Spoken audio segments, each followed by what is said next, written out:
आज हम आपके लिए काफ़ी इंपॉर्टेंट वीडियो लेकर आए हुए हैं। इस वीडियो में हम डिस्कस करेंगे जेपीएससी के मुख्य परीक्षा के सिलेबस के बारे में। खासकर हमारा कंसंट्रेट होगा पेपर थर्ड के लिए। पेपर थर्ड के लिए जो इतिहास का सेक्शन है उसके लिए हमारा मोर कंसंट्रेशन होगा। हम उसको डिस्कस करेंगे इस वीडियो में।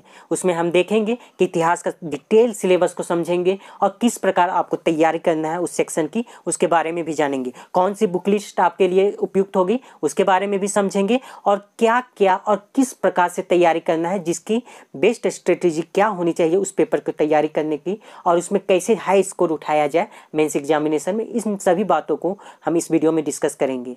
यह वीडियो आपके लिए काफ़ी महत्वपूर्ण होगा जो एग्जाम की तैयारी करने प्रारंभ कर दिए हैं, और स्पेशली में एग्जाम की तैयारी करना प्रारंभ कर ही देना चाहिए, क्योंकि मेंस का सिलेबस काफ़ी बड़ा है और उसके लिए आपको टाइम 5 से 6 मंथ जरूर लगने वाले हैं। तो अभी से तैयारी करना प्रारंभ करना बहुत ही उपयुक्त होगा।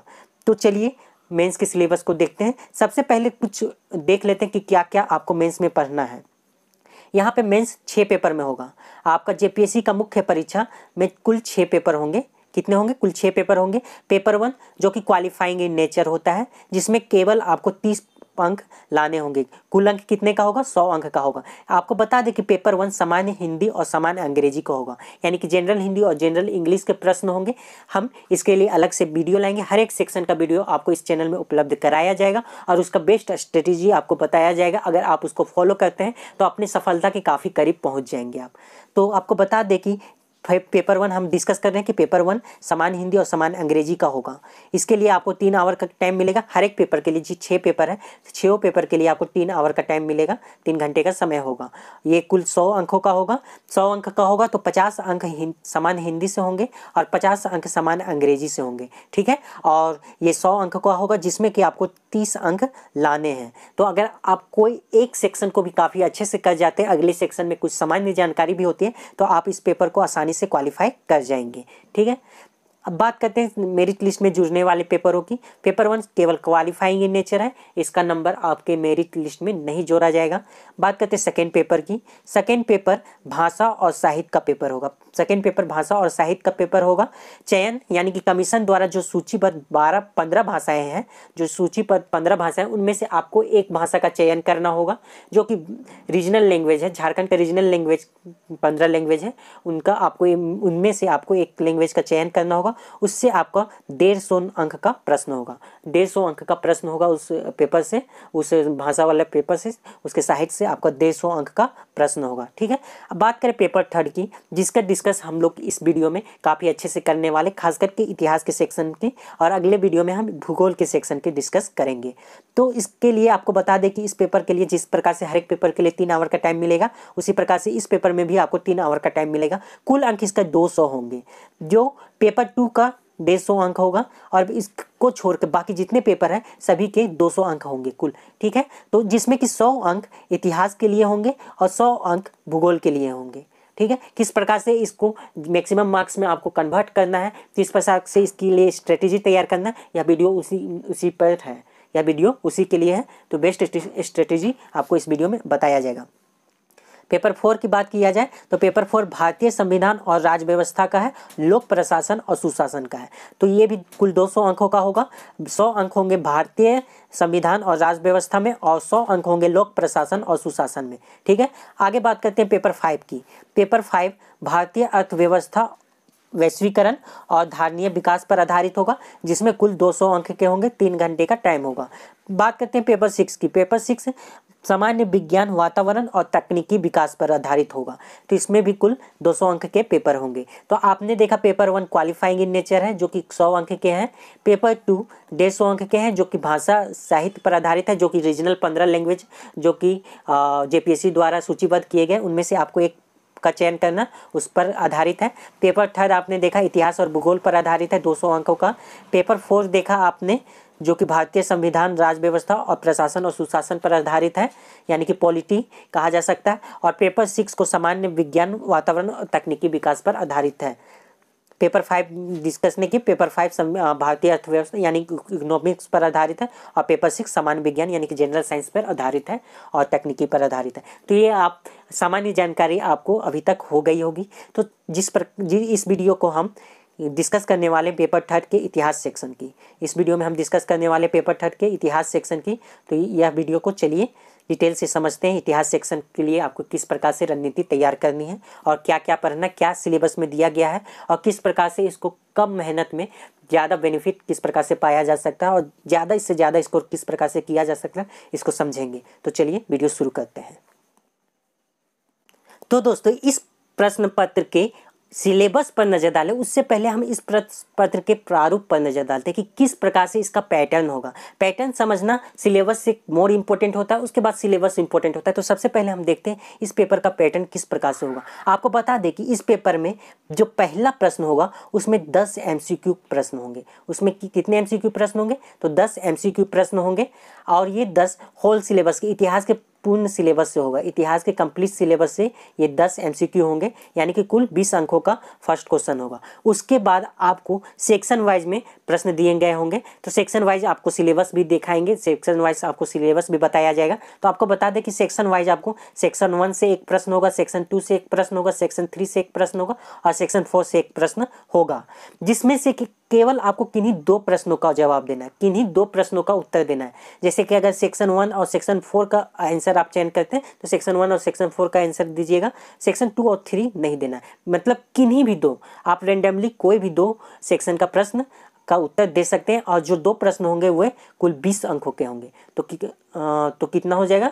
नहीं, जो 2 प्रश्न होंगे, यहाँ पे गलत टाइप हुआ है। जो 2 प्रश्न होंगे प्रत्येक प्रश्न 40 अंक के होंगे, कुल हो जाएगा 80 अंक का। ठीक है, कुल 80 अंक का हो जाएगा। ये 2 प्रश्नों मिलाकर 80 अंक, तो कुल कितने हो जाएंगे? 100 अंक हो जाएंगे, 20 अंक फर्स्ट के और बाकी 2 प्रश्न, तो 100 अंक के यह पेपर हो जाएगा। तो आप कमोवेश इस पेपर के प्रारूप को समझ गए होंगे कि पेपर 1 इस पेपर के पैटर्न में फर्स्ट प्रश्न होगा जिसमें कि 10 MCQ प्रश्न होंगे आपके सामने, जो कि कंप्लीट सिलेबस से होगा। उसके बाद जो 4 सेक्शन में इस पेपर को बांटा गया है, हर एक सेक्शन से एक एक प्रश्न होंगे, जिसमें से आपको किन्हीं 2 ही प्रश्न का जवाब देना है।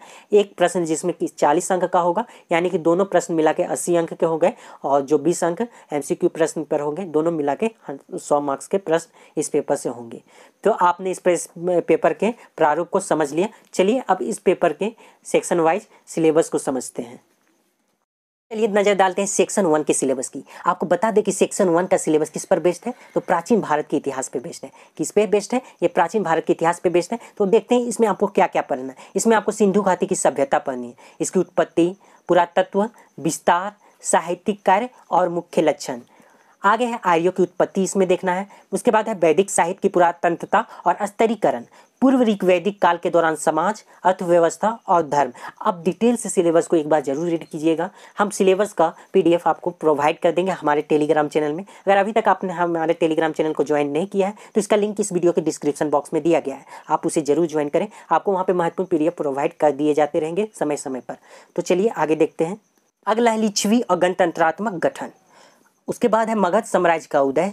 फिर मौर्य काल के बारे में देखना, जिसमें आपको मौर्य काल का साम्राज्य विस्तार, कलिंग युद्ध, इसका प्रभाव, अशोक का धर्म और विदेश नीति, कला और स्थापत्य का मौर्य काल के दौरान विकास। ठीक है। उसके बाद है कुषाण, जिसमें कि आपको कनिष्क के बारे में विशेष तौर पर ध्यान से पढ़ना, जिसका में है उसका कनिष्क का साम्राज्य का विस्तार, उसकी धार्मिक नीति, कुषाण काल के दौरान कला, गुप्त काल के दौरान भाषा और साहित्य, कला तथा स्थापत्य का विकास। उसके बाद गुप्त काल के दौरान साम्राज्य का विस्तार, गुप्त काल के दौरान भाषा और साहित्य, कला तथा स्थापत्य का विकास, ये दिखना है आपको। उसके बाद है हर्षवर्धन काल, उत्तर भारत का अंतिम हिंदू शासक, उसके काल की सांस्कृतिक उपलब्धियां।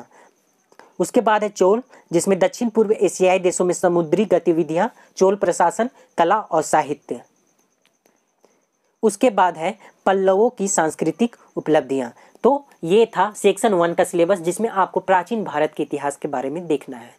आगे देखते हैं सेक्शन 2 के सिलेबस, जिसमें कि आपको मध्यकालीन भारत के इतिहास के बारे में देखना है। तो उसका क्या क्या सिलेबस, उसको समझते हैं। मध्यकाल में आपको देखिए क्या है। मध्यकाल में आपको भारत पर अरबों का आक्रमण क्या है। फर्स्ट है भारत पर अरबों का आक्रमण। अगला है गजनवी का भारत पर आक्रमण।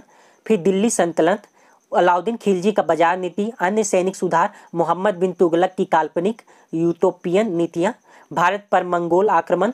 उसके बाद धार्मिक आंदोलन, सूफीवाद और भक्ति आंदोलन। उसके बाद नई इस्लामिक संस्कृति का आरंभ, भारतीय इस्लामिक स्थापत्य, हिंदी और उर्दू भाषाओं का विकास।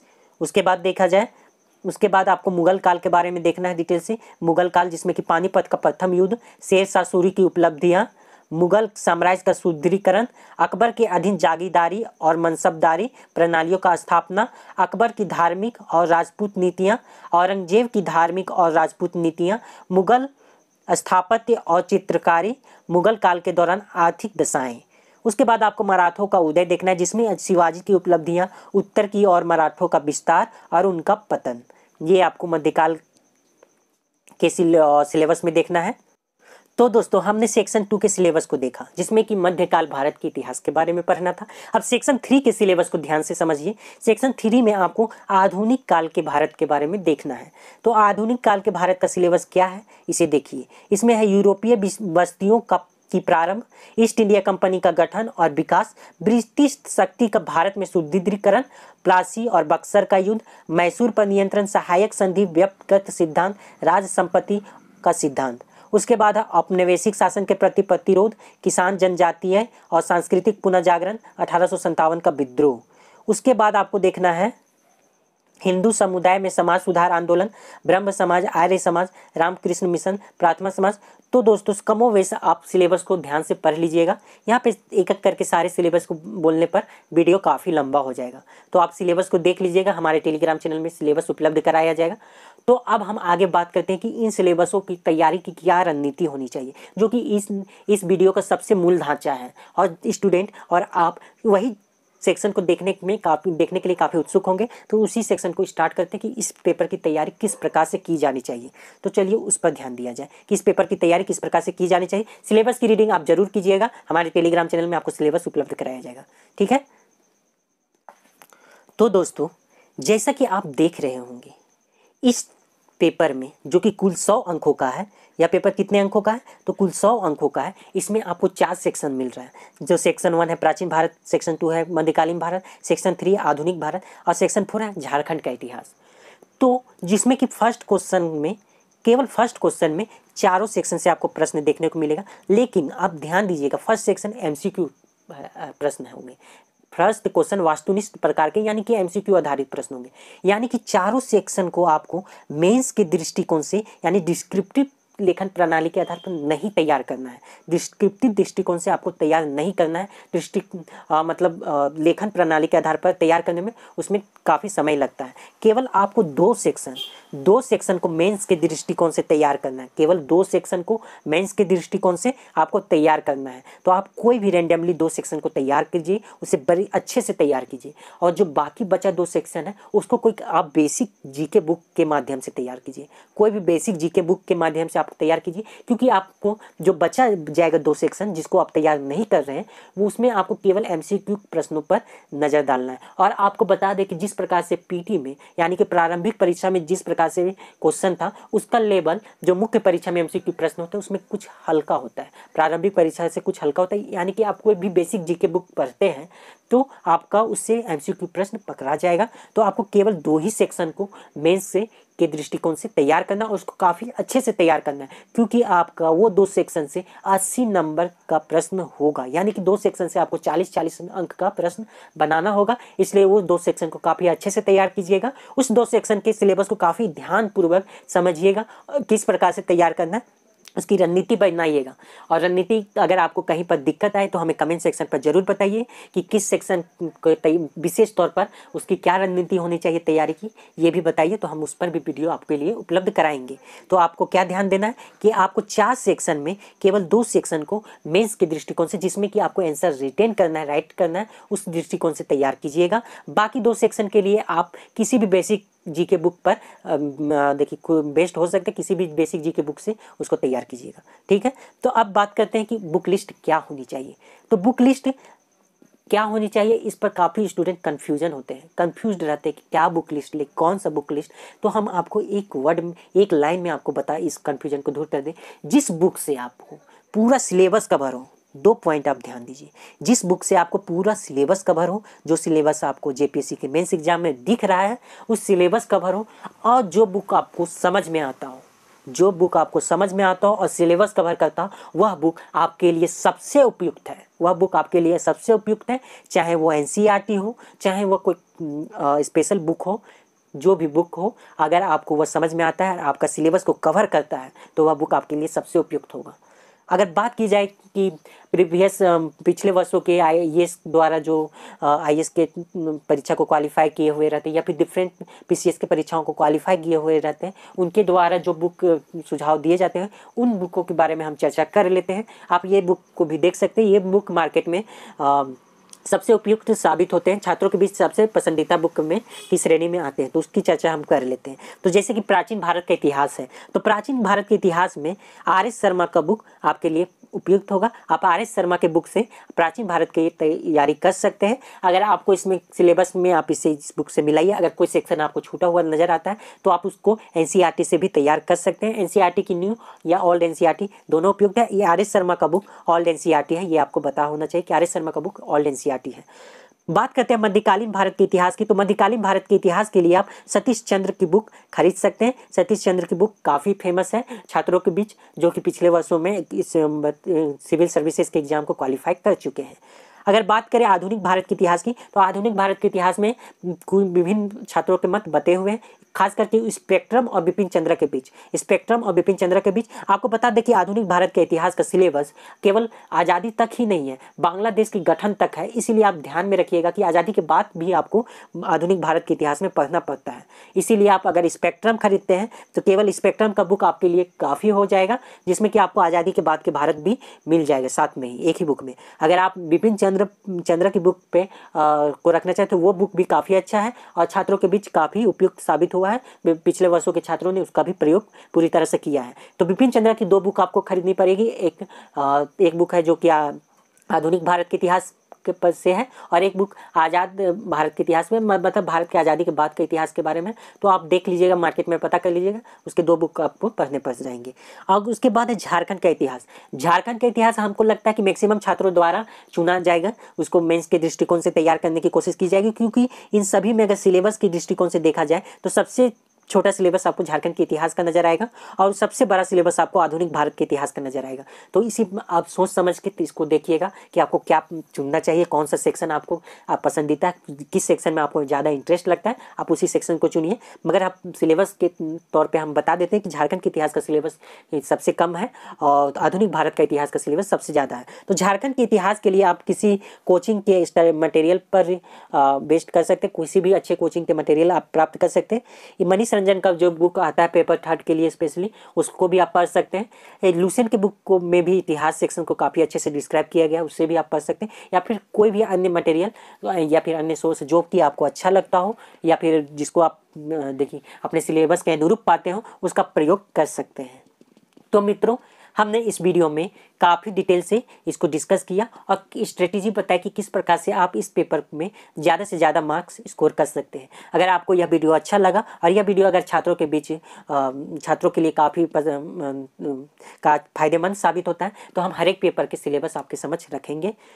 तो उम्मीद है कि आपको वीडियो अच्छा लगा और कमेंट सेक्शन में अपनी राय जरूर दें। हमें बताएं कि आपको वीडियो में क्या कमी लगी, क्या अच्छा लगा और आप आगे की वीडियो किस प्रकार से चाहते हैं। तो मिलते हैं आपसे अगले वीडियो में। वीडियो देखने के लिए आप सभी का बहुत बहुत तहे दिल से धन्यवाद।